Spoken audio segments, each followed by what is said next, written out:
Hello everyone, in this video we are going to discuss game between Magnus Carlsen versus Jan-Krzysztof Duda, and this game is from Meltwater Champions Chess Tour semi-finals, and we are going to discuss two critical games happening in the semi-finals between Magnus Carlsen versus Duda. Both the players are top grandmasters, and we are going to analyze the games. So basically, Duda is playing with the white pieces, and Magnus is playing with the black pieces.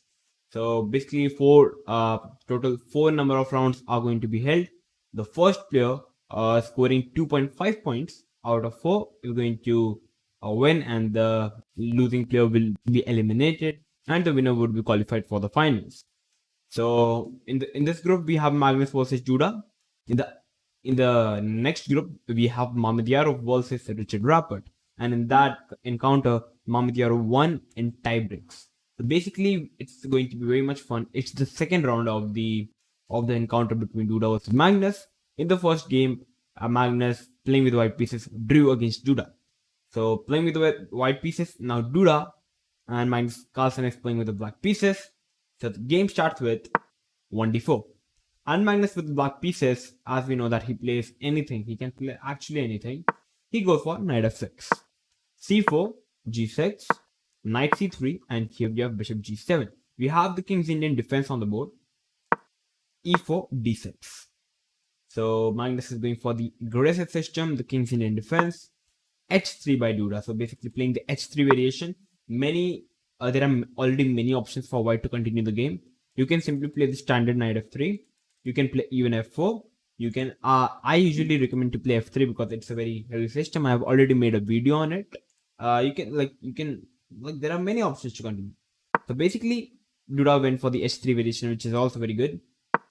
Knight to d7 by Magnus, bishop to e3, e5, and now playing knight to f3. So Duda is not doing much in the center. He can either push, he can either take, but he's not doing anything because nothing is going to happen. For example, if he pushes, it's very easy for black to continue. Black can simply castle, followed by knight h5 and f5. So Duda is keeping the options open. He simply developed his knight to f3. Here Magnus decides to capture the pawn on d4, knight into d4, and now short castle by Magnus. g4. So the basic idea of white playing h3 and g4 variation is so that now in the future, if black ever tries to play f5, we can simply capture the f pawn with the g pawn, and white would get a huge advantage on the king side to attack the weak black king.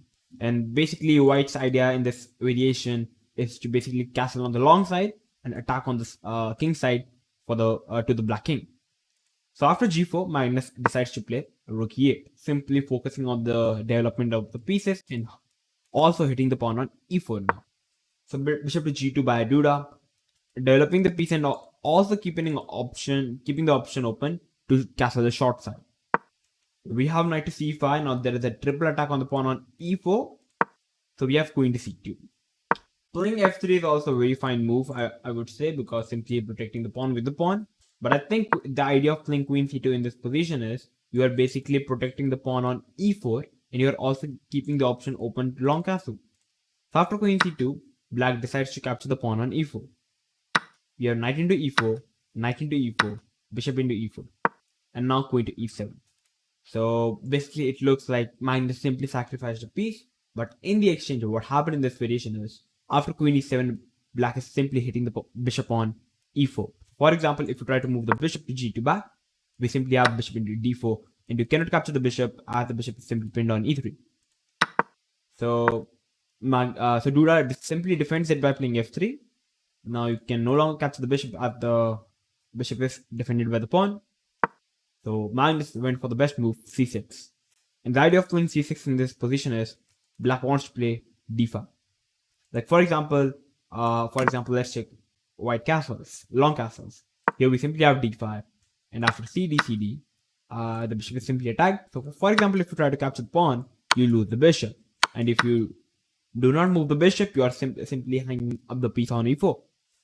So it's basically an equal variation, I would say. So the position is absolutely equal. So after c6, we simply have queen to b3 by Duda, simply stopping this d5 idea. So Magnus went for the different approach by playing f5. Now f5 we have gf, gf, and now we have long castle. Because the idea is actually the same. If you try to capture the knight, we have simply bishop into f5. You can't capture, you lose the bishop. It's everything same. Okay. So after gf, we have long castle by white, and now Magnus decides to capture the bishop on e4. Rook to g1, not going for capturing of the pawn on e4. If you try to capture the pawn, queen into e4, and I think black is getting a. I would say that black is having a much more comfortable position than white, because first of all, black is having the bishop pair. It's an open position, and definitely black king is much weaker than white, but it feels very uncomfortable for white. It looks like the e file is simply controlled by the black pieces, the queen and the rook. The bishop on g7 is simply controlling all the dark squares, and yeah, it looks very good for black. That's the reason Duda, at the place of capturing the pawn, he simply played rook g1 and now king to h8. For it, the reason Magnus split king h8 in this particular position is because, for example, if we try to capture the pawn on f3 in this position, we simply have bishop h6 and black simply loses a piece because like the bishop is simply hanging. You can't capture the bishop is pinned. If you try to move the king, we simply capture the bishop. So we are a piece up. That's the reason Magnus was forced to move the king, and now we have rook into g7, simply giving an exchange sacrifice, a very nice tactical blow by Duda. So after rook into g7, here's my first question. Pause the video. You are in the Magnus shoes. What are you going to play in this position? How are you going to capture the rook? Are you going to capture the rook with the queen or with the king? Think deeply and try to find the answer. Okay, so I think you must have had a deep, nice thought, and you must have come up with the move. King into g7. It's the wrong move. It was played by Magnus Carlsen. Simply bad move because it simply opens up the king. It's like that. You're simply weakening up your. You're basically opening up your own king, which is not a good idea. Best would have been simply queen into g7, and the position would have been fine. But I think what Magnus thought in this position was knight into e6, bc6, and now bishop to d4, simply hitting the queen and the king. Definitely saw that, but he must have saw this rook e5 as well. But now after f4, he must have thought that he's simply losing a piece. But I think after f4, black can simply play queen to h6, pinning up the pawn. So basically, for example, you play queen e3, trying to defend the pawn, and now you're ready to capture the rook with the pawn.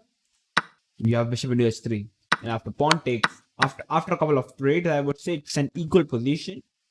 So definitely, it is definitely playable for Magnus. He's black, and black is a 2-pawn up, though it's an opposite color bishop, which makes the position absolutely equal because black pawns are too isolated, too weak, so it's going to be a draw. But definitely a playable position for Magnus.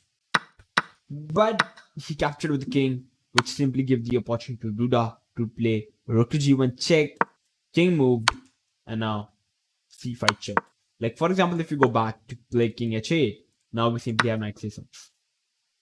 And after bc6, we simply have bishop d4 check. And everything is covered. You have to give up the queen by playing queen e5 and it's game over for black. So that's the whole case that Magnus went for playing king f7 now, and now c5 check, a very good move by Duda. d5 is a fourth move, and here's my second question: what are you going to play? You are in the Duda shoes in the white. What are you going to play with the white pieces? It's a very good move, so think nicely and try to find the move.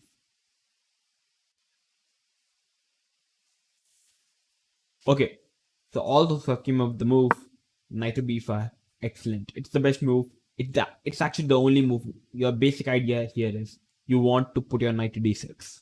And for example, if black tries to capture the knight on b5 by playing simply cb5, we simply have queen into d5 check, bishop e6 for example, queen h5 check, and after a couple of moves, it's going to be mated. And like for example, let's check if black tries to play queen e6.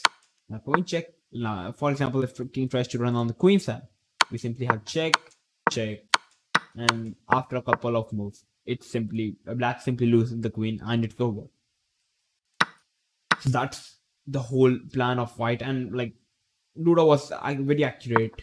So so Magnus was forced to play rook d8, trying to, after knight d6 check, he was forced to give up the sacrifice, or else the knight is superbly powerful.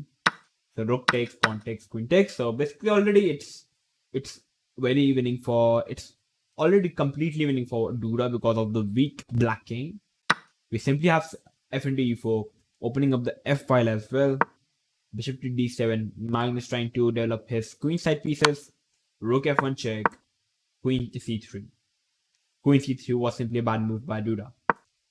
So in this position, there are many moves to continue the position. But I think the most accurate move would have been to play simply queen d1.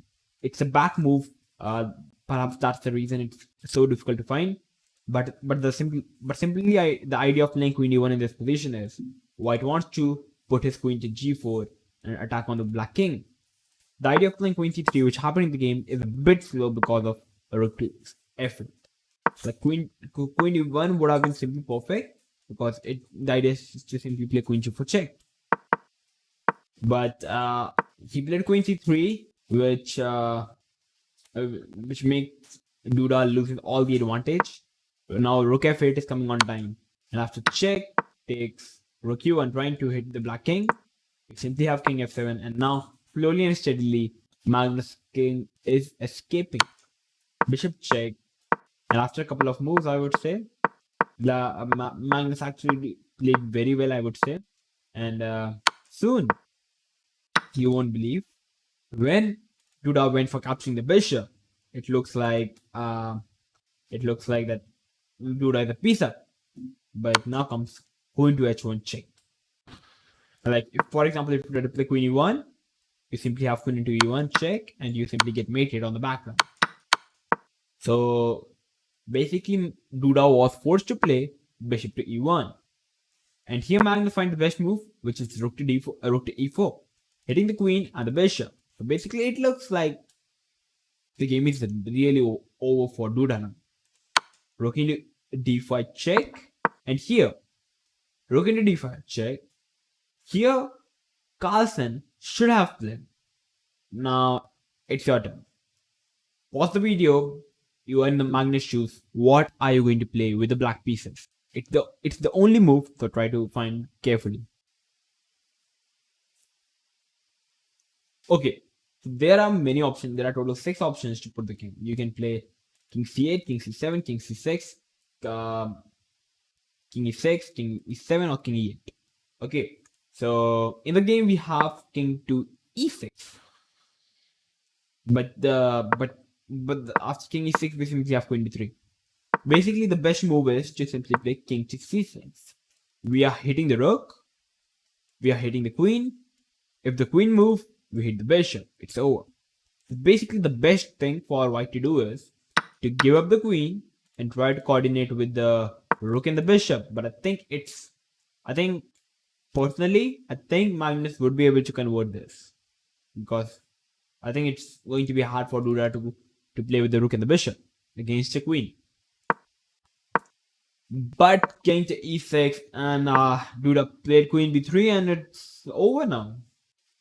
Queen b3, and suddenly the game have been completely changed. The moment Duda played queen b3, you would like just I saw the live reaction of Magnus Carlsen. You can also check out on YouTube. I think it definitely be on YouTube. Magnus was completely shocked, and he was simply frustrated by himself. So after queen b3, you basically, for example, we have queen into e1 check in the game, and now come rook to d1, and it's a counter check. So king move, and here we have queen to d5. You can't capture the queen because it's a back rank mate. Okay, so don't think about it. So we have queen to d5 by Duda, and again white is completely winning. So Duda was able to simply capture the pawn first. Magnus tried to fight, but yeah, the king is too weak, so I think Duda was able to convert this. there were a couple of moves were played in the game. The game was a bit too lengthy. And finally, we have the queen to red on the move number 66. And Duda calculated everything. Like, if you try to capture the pawn, here I think b3 is a very nasty move. And black is going to win the game. It's a force move. So it's very important to play king a2 first. And now as black went into the defensive mode, white can simply bring the king. And black king is too far. So I think white king can simply come in and capture all the pawns of black. So yeah, a couple of moves are left. So yeah. In this current position, after the move number 88, after playing rook c3, black is going to lose the b3 pawn as well. White would be 2 pawn up. Hence, after playing rook c3 on the move number 88, Magnus Carlsen with the black pieces decides to resign the game, and we have the winner of the second round, Duda, against Magnus. Basically, 2 rounds are left. If Magnus have to win at least 1 round out of 2, and he need to draw 1 game and he need to win 1 game. So to take the game into the tie breaks in the blitz section, and after the blitz section we have the Armageddon. So yeah. So in the third game, Magnus with the white pieces drew the game against Duda. So now it's time for looking at the fourth game. Duda playing with the white pieces and Magnus Carlsen playing with the black pieces. So Duda with the white pieces, 1d4, very solid. And Magnus Carlsen again played the King's Indian defense. As we know that King's Indian defense is a very attacking opening, so Magnus Carlsen took the risk. And this time Duda went for this knight to f3 variation, the classical setup, not the h3 variation. Knight f3 by Duda, short castle by Magnus, bishop to e2, knight d7, and now short castle by Duda. e5, bishop to e3. So not pushing the pawn or not capturing the pawn, because if you try to capture this pawn, like let's check 95, pawn e5, it's too good for black. I think black would be happy. So I think Duda wants to keep the structure like this. He wants to treat the pawns in the center in his terms. He want to allow Magnus to capture the pawns. He do not want to do anything about the center. So after bishop e3, Magnus played rook e8, queen c2, h6, rook d1, knight to g4, going for the bishop on e3. Bishop goes back to c1, because you actually never wanted to give the dark square bishop for the knight on g4, because the bishop is very important against the King's Indian, because especially the dark square bishop, because it covers the whole diagonal on the dark square, so it's very important for white to keep the dark square bishop. Bishop c1, c6, and now finally we have d5 by Duda. So yeah, because I think Magnus was preparing to capture the pawn in the center and then try to open up the position with d5. So hence I think Duda went for the move d5, and now he is preparing to capture the pawn on c6. So we have c5. So basically Magnus wasted a move like playing c6, c5. We have g3 by Duda, knight to f8, knight to h4, h5. So we have f3 hitting the knight. So basically a bit complicated position. Both the players trying to maneuver the pieces. Bishop to d3, knight to g5. So Magnus trying to bring all the pieces on the king side, because he need to go all in if he wants to win. Or else Duda just requires a draw to qualify for the finals and knock out Magnus Carlsen. Knight to g5, king to h1, knight to h3, a3 by Duda. King h7, b4, playing on the queen side. Against the King's Indian, one important thing is you can either go for playing on the queen side, which is the basic fundamental, that like if you try to read the books of how to play against the King's Indian defense, you will find that white should always try to play on the queen side. So yeah, it's the one thing. Or else you can start attacking on the king side as well. So we have b6, queen to d2, putting some pressure over here. Knight to g8, rook to b1, bishop to h6, trading of the bishops. Knight to f6, rook to b2, g5, knight to g2. So it looks like perhaps Magnus is slowly and steadily making any progress, but actually Duda's position is absolutely perfect. There are no real weaknesses. So Duda is in a perfect shape. So it's very hard for Magnus to make a breakthrough. So he played king g7, knight to g1, knight to h7, f4, bishop to g4. f4 a good move by Magnus, by Duda. Like if you try to, for example, if you try to capture gf and black king is extremely again very weak, white can simply play f5 and black king is extremely weak. So very good move by Duda, trying to simply open up the position. We have bishop to g4, knight into h3, bishop h3, and now we have bc, and now we have f into g5. Simply opening up the position, and I would already favor white in this position because white is having the open b5, open f5. White should be fine, at least equal. So after f into g5, Magnus should have simply continued with queen into g5. But after queen into g5 and g5, I think it's very hard for even Magnus to win this position, because the major pieces have already been traded and the queens have been off the board. And to win this position, I think it's a bit hard. So, but though it was the best, he played rook g8, rook b8, and after rook b8, Duda simply went for capturing the rook on b8, queen b8, and now queen to f3. Simply a blunder. So basically, it was simply a blunder by Magnus to play rook b8 because of this, queen f3. And you guess what is the idea? White is simply going to hit the pawn on f7. White is going to hit the pawn on h5. So it's basically everything is collapsing for black. For example, if black tries to defend it by playing queen b7, trying to defend the f7 pawn, now we have simply queen into h5. The bishop is hanging. The queen h6 is a very deadly threat, followed by g6. So basically, the complete position of black is collapsing. Hence, after queen f3, in this particular position on the move number 33, the previous game ended after 88 moves. This game is ended in 33 moves. And after queen f3, Magnus Carlsen with the black pieces decides to resign the game against Duda, and Duda eliminates Magnus and have been entered in the finals to fight against Mamdyarov. So a very interesting game, a very interesting encounter between Duda and Magnus.